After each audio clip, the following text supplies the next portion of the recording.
We are back for another episode of Trump Does More Executive Orders. Choo, choo, choo, choo. So Trump likes to do a lot of the executive orders. So basically, he's trying to get them all done.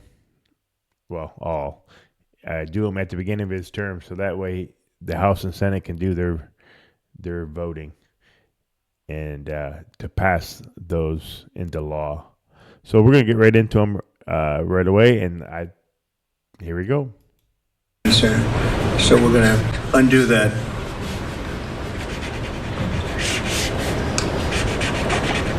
What a beautiful day. I got some. All right. That's Devin Archer. Congratulations, Devin. Oh, that's right. Next, sir, we have a presidential memorandum for your attention. This memorandum requires the immediate declassification of all FBI files relating to the Crossfire Hurricane investigation. This was obviously one of the instances of the weaponization of law enforcement powers of prosecution against you and others.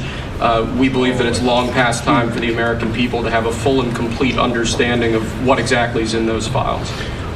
Which gives the media the right to go in and go and check it. You probably won't bother because you're not going to like what you see. But this was total weaponization. It's a disgrace. Should never happen in this country. But now you'll be able to see for yourselves, all declassified.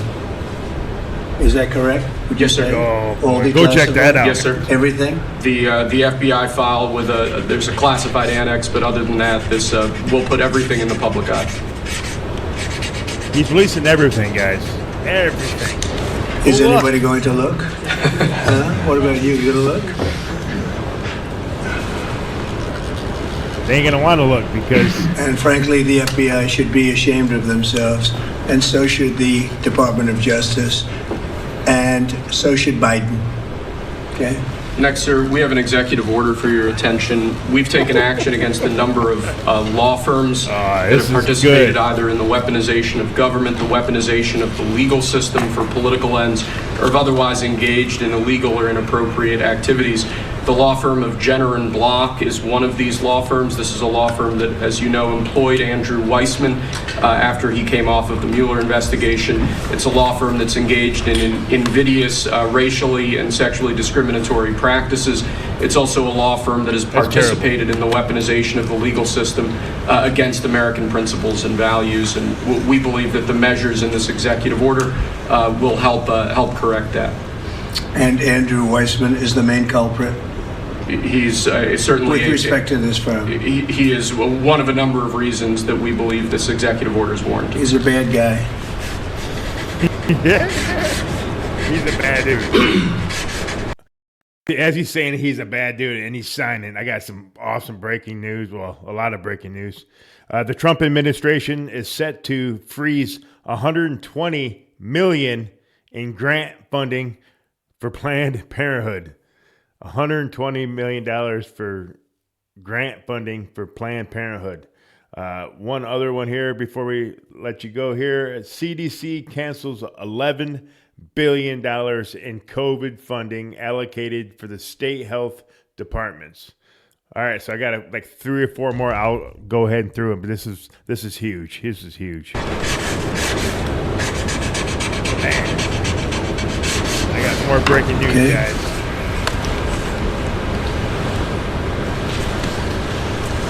Wow. Next, sir, we have an executive order for your attention relating actually to government payments. Historically, checks issued by the Treasury are, I believe, 14 times more likely to become the subject of fraud than electronic transfer payments. This is an executive order that's going to push the Treasury Department to modernize its payment system to ensure that where possible they're using electronic methods of payment as opposed to paper checks in order to reduce waste, fraud, and abuse in the government, which is obviously an endeavor that we've been pursuing in numerous aspects of government under your leadership. It's basically modernization of equipment and methods, and it's something that really I think he's going to be a great Secretary of the Treasury, wanted, Scott. And so we're doing this, and we have other modernization programs going on. We could let somebody else, whoever's next, whoever that may be, do it, but it's something that should have been done 25, 30 years ago.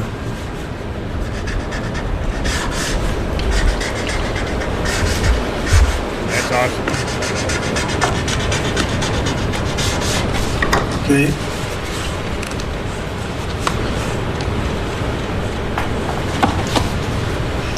No auto pen there. Along similar lines, sir, this is an executive order. We're calling it Protecting America's Bank Account. The basic idea here is that instead of having lots of different departments and agencies and offices issuing payment, often without justification, often without any provided rationale, we're going to be centraling payment processes where possible in the Department of the Treasury and ensuring that measures are taken in Treasury against waste, fraud, and abuse to ensure that money that's leaving the public Treasury is as protected as it possibly can be. All right. Good. You know what a good way to do it is crypto, blockchain technology. It will track everything. Many of these things should have taken place decades ago or longer. Lastly, sir, we have an executive order for your attention on the very important subject of election integrity. We believe that this executive order is the farthest reaching executive action taken in the history of the Republic to secure our elections. Among you hear what he said, the Republic. We are a republic. numerous other aspects of this executive order. This is going to cut down on illegal immigrants on the voter rolls, ensure that the Department of Homeland Security and the data that they have available is being fully weaponized to ensure that illegal immigrants aren't voting. This will include a citizenship question on the federal voting form for the first time. This executive order instructs the EAC to cut federal funding to states that don't take reasonable steps to secure their election. This calls on the Department of Justice to vigorously prosecute election crimes, particularly in states that we don't believe are in compliance with federal law around election integrity. I could go on and on for a while, sir, but the compliance with National Election Day rules, cracking down and investigating and prosecuting foreign interference in our elections, revoking President Biden's Executive Order 14019, which essentially weaponized government to corrupt and pollute our election process. There's a lot in here, but we believe that these are very important steps that we need to be taking as an administration in your direction to ensure that our elections are as secure as they possibly can be. Okay, you all understand that? Yes. Election fraud. You've heard the term. At least this will go a long way toward ending it. There are other steps that we will be taking in the coming weeks. Watch out. And we think we'll be able to end up getting fair elections. Perhaps some people think I shouldn't be complaining because we won in a landslide, but we got to straighten out our election. This country is so sick because of the election, the fake elections and the bad elections, and we're going to straighten it out one way or the other. Amen. Hey guys, I got something for you. If you guys need an RV loan or a boat loan, go to Rec Lending. Rec Lending. Man, they are amazing. They're out of Lake Odessa, Michigan, and give Todd a call. He is amazing. It only took me like 3 days, and I was in the boat of my dreams. And it just so happened to be his 47th boat, which he called the GOAT. And you know who the GOAT is. Donald J. Trump, the 47th president. So you think I'm going to ever get rid of that boat? Absolutely not. We love Donald Trump. Rec Lending, boys. And it's an honor to sign this one. To sign all of them, but to sign this one is a great honor. Yeah. Excuse me. Thank you very much. Sorry, sir. So we're going to go around the room a little bit quickly, and we're going to introduce these very outstanding people. They've had, in all cases, outstanding careers. They're very incredible people that are going along as rapidly as the system can go along. We're ahead of I guess, anybody else thus far. So I want to thank John Thune. He's done a very good job, and the whole Senate. We're being delayed as much as possible by Democrats, but that's standard. It gets to be just standard. But the process is moving along very quickly. So, Sergio, just say hello, and then we'll introduce everybody. Absolutely. Sergio Gorham, Director of Presidential Personnel. It's been an absolute pleasure getting to know every one of you every step this way. As the President said, we're at a record pace. We have more nominees today from the Senate than at any previous point, over 70. Sorry, I do have to break in because this is huge, guys. Breaking news, Alina Habba issues a warning to anyone named on the Epstein list, asserting that those involved will be prosecuted.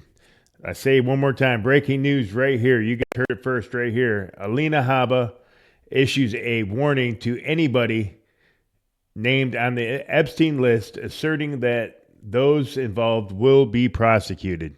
Man, that's huge, guys. And that's a record in 2 months. And we're proud of that. And we're determined to ensure the world has America First patriots in all of our posts. Charles Kushner. I'm going to France and Monaco, and I'm proud to serve under the greatest president of our country. Very proud to serve. Thank you. Thank you, Chair. James Blair, honored to work here in the White House as Deputy Chief of Staff. And Mr. President, I think that all of these successful people would want to go serve the United States under your leadership as a testament to your vision and leadership. Absolutely. Thank you, James. Best president I'm David ever. Perdue. I'm going to the People's Republic of China, and it's my honor to represent President Trump, people of America, and represent our interests and values in China. I'm Leah Campos. I'm going to represent the President in the Dominican Republic. Mr. President, thank you for the honor to serve you in the Thank you. Thank you. Mike Welch, National Security Advisor. Look forward to working with every one of you on behalf of the President, his leadership, and the American people. He's awesome. John That guy's Rigo. badass. I'm going to the Republic of Portugal, and I'm very excited to do so and serve what I consider one of my closest friends and one of the best presidents this country has ever had. Thank you. That's what I'm saying. The best damn president we ever It's an had. honor, President, to be part of your administration. No hesitation. I don't care. All you haters out there, it doesn't bother me at all. One bit. With you, Mr. President, and that Best host president country, we ever had. which is one of the most ancient in civilization, is in search for You're gonna like it. peace, prosperity, and security program. Thank Good you. place. Mr. President. Good leader, too. Yeah, Mr. President, thank you. It's an honor. I'm Pete Hoekstra, you know that. Yeah. But I am going to Canada. I look forward to serving you in Canada and your agenda. And you're doing a great job. Thanks, Pete. Juan Johnson, sir, thank you for the nomination to represent you and the United States to the United Mexican States. And I'm really encouraged by some of the conversations you've had with President Sheinbaum recently and to the increase in support that we've seen out of her government along our border on the important issues. So thank you, sir. They have stepped it up a lot. Yes. Mexico and Canada. So. Also, we got one more breaking news here. Ukrainian President Zelensky announced that Ukraine is prepared to enforce a partial ceasefire with Russia immediately. A partial ceasefire. So that's not too bad. Not too bad. See how it works, right? Yes, sir. Thanks. Matt Whitaker from Des Moines, Iowa. I'm proud to, as soon as I'm confirmed, go represent you at the North Atlantic Treaty Organization. Thank you, man. George Glass on my way to Japan. Previous administration, I served for you in Portugal. It is a great honor to be able to do this the second time. Thank you very for much. the opportunity. Thank you, George. President Trump, my name is Ken Howery. I'm your nominee to be ambassador to the Kingdom of Denmark, a very close partner and ally. I served for you last time, the Kingdom of Sweden. I want to thank you for the faith you've placed in me as your nominee to Denmark. Thank you. Thank you very much. President Trump, thank you for the honor of a lifetime. My name is Stacy Feinberg, and hopefully I'll have the honor of serving in Luxembourg. And I think this is the greatest presidency and the greatest time in history, and it's all because of you. Thank you very much. Nicole McGraw, nominated to serve in Croatia, and it's such an honor to be here with you today and to serve you and the American people.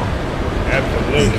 Thank you very much. President Trump, thank you very much for your nomination to the Republic of Chile. And let me tell you, Border Patrol agents are so thankful for everything that you've done for them. But that man knows more about the border than anybody. I want to tell you. Thank you. President, it's a great honor. Thank you very much. Thanks. Good afternoon, Mr. President. Brian Birch. If I'm confirmed, I'll be representing you at the Holy See. And Catholics are very proud of your work. Your team is doing an excellent job, so thank you. Very honored to serve. We've got more support from the Catholics than anybody in Thank history. you again for the honor, the greatest privilege. My name is Summers Farkas. I will serve this great man at the Republic of Malta. Thank you, sir. Thank you, Mr. President. Joe Popolo from Dallas, Texas. Very proud to serve you at the Kingdom of the Netherlands, the very first country to recognize the United States 250 years ago. Thank you. Thank you. Mr. President, if I'm confirmed, I will be representing you in the state of Israel. It'll be an extraordinary honor, and you've done more for Israel than any president in any time of its history, and we are grateful. And I'm hoping I'll get to be there by Passover. Thank you, Mike. And Mike is an outstanding guy. They all are. And Mike, I think he's going to do wonders for Israel.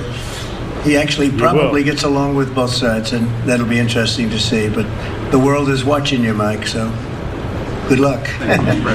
Good luck. You're going to do well. Thank you very much. Good luck, Mike. Mr. President, thank you for this great honor to serve the Republic of Italy and San Marino. I'm so looking forward to going over there and working with that great ally, and for the pleasure to serve you. Your staff has been great working with us and have done a great job, and we really appreciate them. Thank you, sir, for pushing this along. And have a good time. A really good time. I'm Warren Stevens from Little Rock, Arkansas, and I have the honor to represent the President and the United States in Great Britain and Northern Ireland, and to be chosen to go to such an important ally of ours is, I know, sir, and I'm looking forward to it, but thank you for the honor. You're going to do fantastically. These are tremendously successful people, and you two guys, and then you add on Mike. I think they have a little more money than Mike, but he's got some other advantages. He's got some other, like upstairs, he's got some big advantages. It's very exciting. It's very exciting to have all of you. Amen to that. Would you I'd rather have any have questions, Jesus media, than for money the any day. people that you just saw?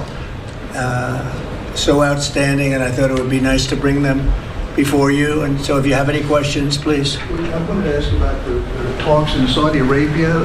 It sounds like you made some progress on the Black Sea ceasefire. Yeah. Could you update us on that? What happens now? So we've made a lot of progress on two fronts, on both sections that we call them sections, but they're much more than that. Russia, Ukraine, and also the Middle East. And we'll see what happens. We're in deep discussions with Russia and Ukraine. And I would say it's going well, but it's a situation we should have never had to even think about. Should have never happened. And on the Middle East, that's been going on for a lot of years, centuries and centuries. It just keeps going, and we are making a lot of progress. So that's all I can report. But some very, very big talks are going, and detailed talks are going on right now on both fronts. Mr. President, you said that your national security advisor learned a lesson after a reporter... Wait a minute, excuse me, I didn't pick you. Go ahead, please. Mr. President, the ceasefire agreement that was broken today allows for third-party countries to help implement the agreement. What does that look like, and who's going to be involved? The ceasefire agreement? Yes, the maritime ceasefire agreement between Russia and Ukraine. Well, they're going to get together. Look, it's they agreed to something, and... Excuse me. I didn't pick you. Hey, so much different this time. The fake news ain't getting nothing, and they're learning the hard way. It got broken. There's tremendous animosity. See you There's later, a lot of fake hatred, news. as you can probably tell, and it allows for people to get together, mediate it, arbitrate it, and see if we can get it stopped. And I think it will. That'll get stopped. What countries are you looking to work with, sir, to help implement and monitor that ceasefire? We have other countries involved, and they're involved very strongly in the process, and that'll be resolved. That's actually, as bad as it is, that's the least of the problems. So that we'll get that resolved, and we are being aided by other countries too. Yes, please. Yes, Brian. Tomorrow, the subcommittee on DOGE is going to review funding for NPR and PBS. Now, every Republican president has always promised to take away this money that's going to these two public news outlets. If they're successful, I know Senator Kennedy has backed it, Marjorie Taylor Greene, Congress has backed it. Would you be interested in defunding and taking away taxpayer dollars to NPR and PBS? Absolutely. Well, I would love to do that. I think it's very unfair. It's been very biased, the whole group. I mean, the whole group of them. Yeah. And frankly, there's plenty. Look at all the media you have right now. There's plenty of coverage. I was from a different age, and they. It's almost like a setup question. So, I mean, as much as I love Donald Trump, that seemed like a setup question, but. Spend more money than any other network of its type ever conceived. So the kind of money that's being wasted, and it's a very biased view, you know that better than anybody. Yep. And I'd be honored to see it end. We're well covered. Look at all the people that we have here today. We're well covered, and we don't need it, and it's a waste of money. Especially, I don't even know what Doge's recommendation is. I assume their recommendation is to close them up. Well, after they hear all the testimony, I think they're going to make a decision relatively sooner than later. Yeah. But we'll see what that turns out. I can't imagine that they wouldn't, because they have found so much waste, fraud, and abuse. Right. Hundreds of billions of dollars, and just waste, fraud, abuse. You heard yesterday some of the new things that were found. 22 billion just in environment. Billion. You know, if you had 22 million, Warren, it would be nice, but 22 billion put into environmental accounts. One was 2 billion into one account, Stacey Abrams, where they had $100 in the account. And just before I came in, they put $2 billion. And you guys are looking, so you mean 2 million or maybe 200,000? No, $2 billion were put in the account. What do you think of that, Mike? Do you think that's a straight deal? $2 billion? Just write me the check, Mr. President. I'll take me to Israel. It's a horrible thing. $2 billion. We have so many of those things. So they've done an incredible job, and the country wants to hear it. I think Doge is actually very popular because of what's happening. They're hearing about all of these scams and for big, big money, tremendous amount. And when you add it up, just hundreds of billions of dollars being wasted, and much of it's fraud. You know, and people are still defending it. Oh, Elon Musk is a fraud, a phony. Man, wake the hell up.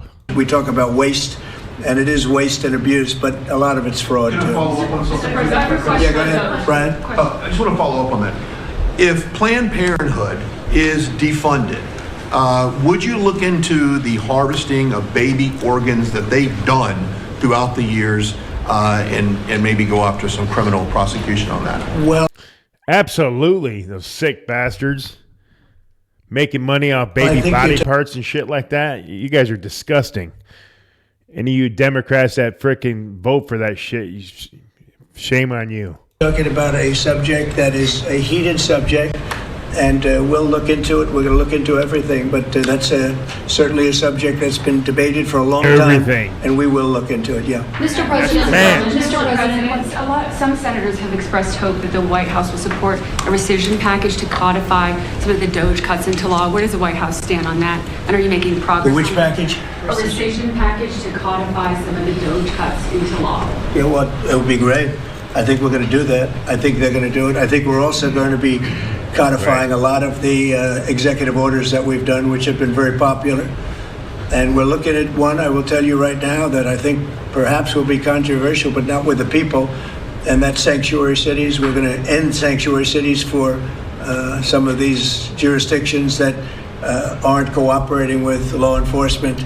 They're guarding criminals. They're take away their federal funding. Taking the rights away from the citizens of this state and their city. That's right. And we're going to be ending sanctuary cities if we find it necessary to do in certain major areas. And we may just end the entire thing altogether, because it's just a way of protecting criminals, and nobody else is benefited by that. And for some reason, Democrats want to keep and they want to shield criminals from being sent back to their countries or being sent to prison.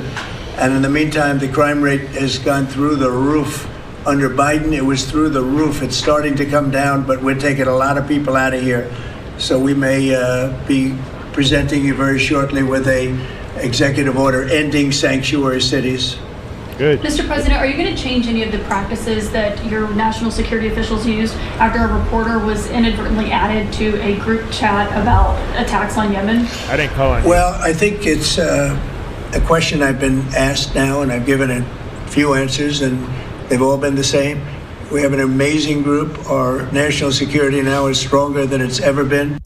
We have had a very, very successful, numerous attacks in that area. These are people that shoot down ships, not only our ships, ships all over the world. They're shooting down right out of the water and damaging them badly, or they're going down. They're also shooting anything that happens to be flying in the area. We hit them very, very hard. CNN sucks. There was no classified information, as I understand it. They used a app, if you want to call it an app, that a lot of people use, a lot of people in government use, a lot of people in the media use. And I think I'll ask Mike. Mike is here. Do you want to respond to that, please? Yes, Mr. President. You asked about lessons. I think there's a lot of journalists in this city who have made big names for themselves, making up lies about this president, whether it's the Russia hoax or making up lies about Gold Star families. And this one in particular, I've never met, don't know, never communicated with, and we are looking into and reviewing how the heck he got into this room. But I'll tell you what, the world owes President Trump a favor. Under Biden, global shipping was shut down. Pinprick attacks, months between them, our destroyers being fired upon dozens of times. President Trump took decisive action with his national security team, took out the head missileer, knocked out missiles, knocked out headquarters, knocked out communication sites. And for once, as we hear, as you all hear from every one of our allies, thank God for American leadership again. Thank God for American strength. You're welcome. Thank God for Donald J. Trump. We had a national security team that was coordinating these efforts, as Director Radcliffe testified today. His first day on the job, he was introduced to this app on his government systems at the CIA and at the State Department and otherwise. So, look, this journalist, Mr. President, wants the world talking about more hoaxes and this kind of nonsense rather than the freedom that you're enabling. And a key part of our sovereignty is open sea lanes and knocking the crap out of terrorists, which is exactly what your team and Pete Hegseth, a good friend and fellow veteran, is leading the charge on, and it's an honor. We had a very, very successful, we had a very, very successful evening, and we've had numerous successful evenings and days in that area. The Houthis are absolutely on the run. The worst of them has been killed. This should have been done a long time ago by Biden, but Biden was an incompetent president. He couldn't do anything. He didn't know where he was going. He had no clue. This guy had no clue. This should have been done a long time ago. As they shoot missiles at ships, randomly shoot missiles at ships, and they make their own missiles. You know, this is not an incompetent group of people. They make their own missiles. They get the missiles also from Iran. It's an offshoot of Iran, another offshoot. You have Hamas, you have Hezbollah, you have the Houthis. You got a lot of stuff going on with Iran. And we sent a letter to Iran. You're going to have to be speaking to us one way or the other pretty soon, because we can't let this happen. But that's an app that a lot of people use. And somebody got on. I mean, happened to know the guy's a total sleazebag. The Atlantic is a failed magazine. Does very, very poorly. Nobody gives a damn about it. This gives it a little bit of a shot. And I will tell you this, that they've made up more stories, and they're just a failing magazine. The public understands that. He's a very good man. That man is a very good man right there that you criticize so strongly. He's a very good man, and he will continue to do a good job.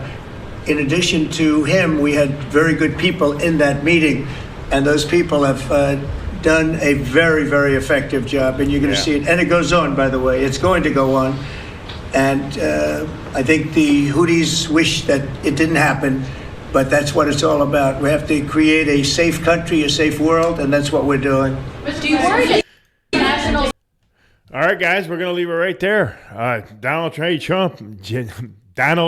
Trump is not messing around, guys. He is not messing around.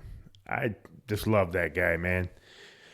I tell you what, that's another awesome video. Again, I don't do any editing on my videos. I probably should. I'm just trying to be as raw and uncut and whatever. I'm just trying to be honest. This is who I am. Blah, blah, blah. You'll get what you get right here. So, hey guys, if you like this video, like and subscribe, and there'll be some more. There's some videos right here somewhere. I'll have them pinned. There'll be some good ones. I'll pin those and then watch those and like and subscribe, and we'll see you next time. Thanks, guys.